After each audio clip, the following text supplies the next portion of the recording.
पनीर का चोर। एक गांव में एक मोटा आदमी रहता था। उसे सब लड्डू लड्डू लड्डू कहकर चिढ़ाते थे। ये सुनकर उसे बहुत गुस्सा आता था। उसे पनीर के बने पकवान बहुत पसंद था। उसके बिना वो खाना नहीं खाता था। एक दिन उसकी माँ, बेटा, तुम्हारे 3 वक्त भोजन में पनीर पकाने के लिए तुम्हारे पिताजी धनवान नहीं है। आज खाने में पनीर नहीं है। तुम आज बगैर पनीर के ही काम चलाओ। उसे गुस्सा आया और वो प्लेट फेंक दिया। वो पनीर के लिए कुछ भी करता था। पनीर की सुगंध को सूंघते हुए वो गली गली घूमता था। किस घर में सुगंध आई वो पहचानता था। उसके बाद धीरे से उस घर के रसोई में जाकर सारा पनीर की सब्जी खा जाता था।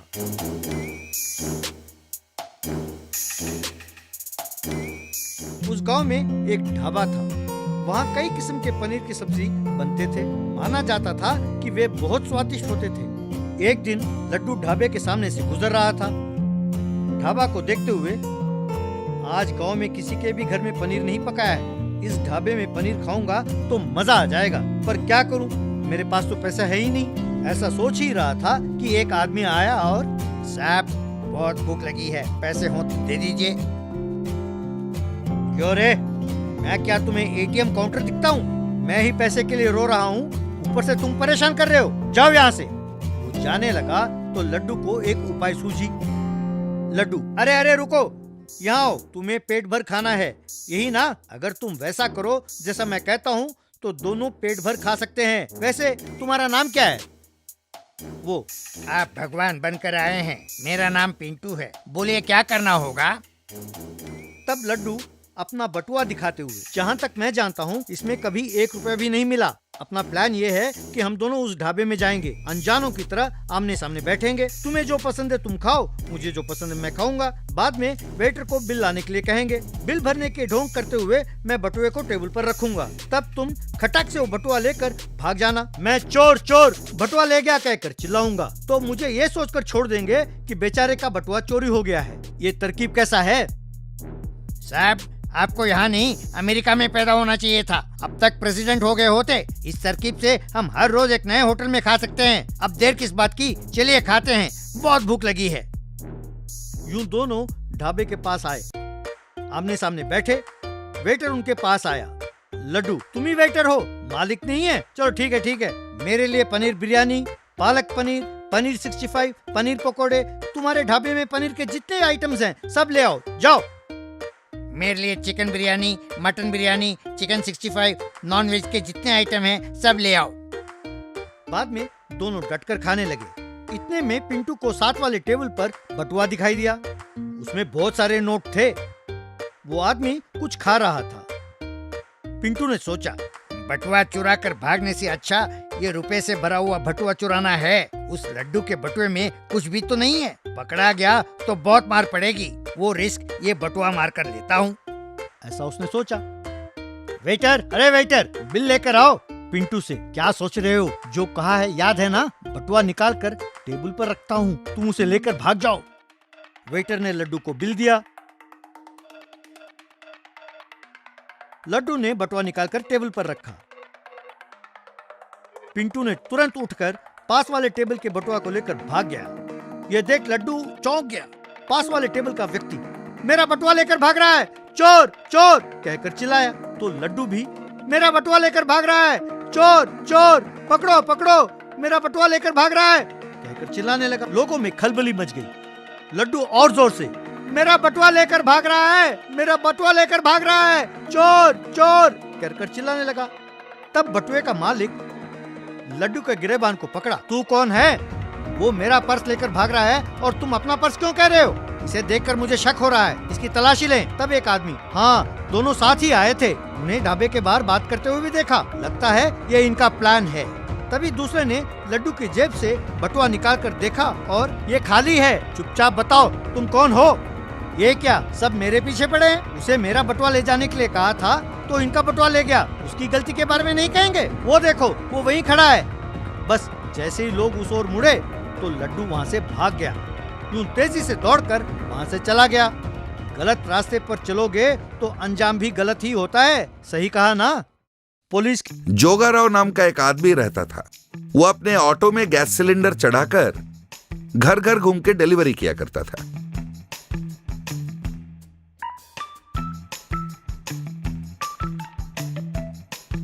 वो बड़ा लालची इंसान था। हर रोज चोरी छिपे ऑटो को अपने घर ले जाता। पहले गैस से भरा सिलेंडर को लेटाता, उसके बाद खाली सिलेंडर को उसके सामने लेटाता, फिर एक छोटी सी पाइप के मदद से भरा हुआ सिलेंडर से गैस खाली सिलेंडर में भरता। इस तरह हर सिलेंडर में से वो थोड़ा थोड़ा गैस निकाल लेता। इसके बाद जिस सिलेंडर में उसने गैस भरा होता, उस सिलेंडर को अपने घर के एक कमरे में वो छिपा के रखता।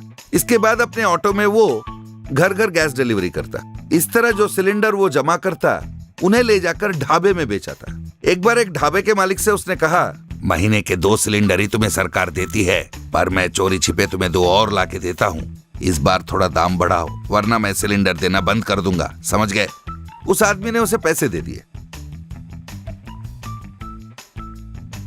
एक दिन एक औरत ने कहा, ये क्या जोगाराव, पहले एक गैस सिलेंडर 1 महीना चलता था, आजकल तो 20 दिन भी नहीं चलता है। तुम जो सिलेंडर दे रहे हो उसमें गैस कम आ रहा है, देख लेना। जोगाराव बोला, अब क्या बोल रहे हो माई? आपके घर में गैस 2 महीना चलता है या 1 महीना, मुझे कैसे पता चलेगा? आप गैस ज्यादा इस्तेमाल कर रहे हो और मुझ पर इल्जाम ठोक रहे हो। थोड़ा संभाल के इस्तेमाल करोगे तो गैस पूरा पड़ेगा। एक और घर में तराजू में गैस सिलेंडर रखा हुआ था। एक आदमी बोला, क्यों भाई, हर महीने गैस का वजन कम क्यों आ रहा है? हम क्या नहीं जानते कि सिलेंडर पर उसका वजन लिखा रहता है? पर जब सिलेंडर में तोल के देखता हूँ उसका वजन कम आता है। आओ खुद ही देख लो, 1 किलो कम है इसका वजन। उसने सिलेंडर दिखाया। जोगाराम बोला, गलती से आ गया होगा साहब। अरे अगर फैक्ट्री से ही ऐसा है तो मैं क्या करूं बताइए? सिलेंडर ही तो है, कभी कभी लीकेज भी हो जाता है। मैं आपका सिलेंडर बदल देता हूँ, टेंशन मत लो, कहकर उसने उसका सिलेंडर बदल दिया। उसके बाद, अरे बाप रे, ये तो बड़ा चालू निकला।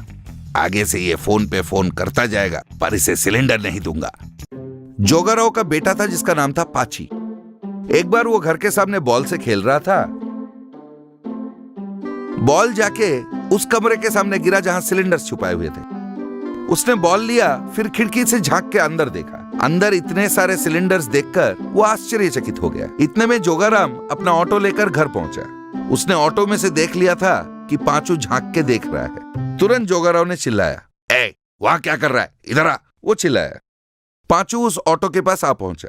कितनी बार बोला तेरे को उस रूम के पास मत जाना? पांचू बोला, पापा, उस रूम के अंदर इतने सिलेंडर क्यों हैं? हर वक्त उस रूम के पास जाने को मना क्यों करते हो?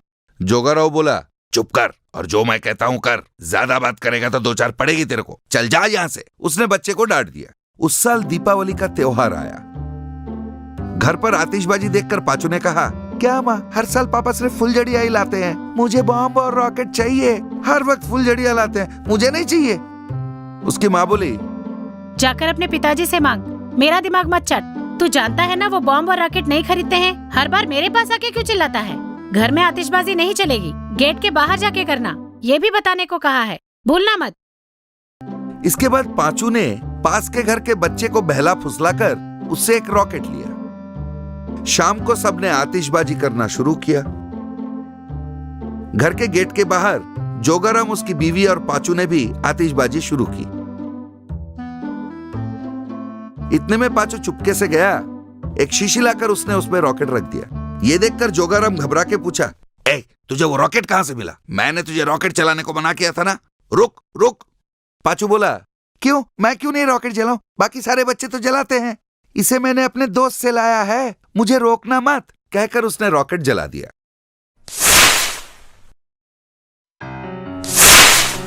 वो ऊपर जा रहा था, अचानक से उसका दिशा बदला और सीधा खिड़की के रास्ते वो उस कमरे के अंदर गिरा जहां सिलेंडर्स रखे हुए थे। बस सारे सिलेंडर एक के बाद एक फटने लगे और उसी आग में जोगाराव का पूरा घर जल के राख हो गया। इसके बाद फायर इंजन वहां आ पहुंचा।